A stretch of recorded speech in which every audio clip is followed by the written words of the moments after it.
Le ngoma kaKhuzani eyi-hit kodwa kubukeka sengathi-ke ibicashile okanye igqitshwe isizathu ezithize okanye amanye ama-hit akhe uKhuzani.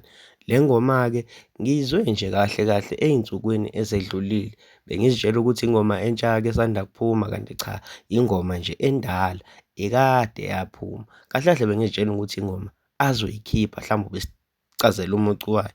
Ngiphatheke kabi-ke uma ngizwa kuthiwa ingoma esindala ekade izibekile kahle kahle le ngoma iyi-hit futhi uKhuzani uyabona meke wabhanqa ama-backings okanye wabhanqa ama-lead, kusuke kuzoba i-hit le eyedwa nje qha. Cha, bafowethu, uKhuzani usekhona emculweni futhi usazohlala uma ekwazi ukwenza izinto ezikanje.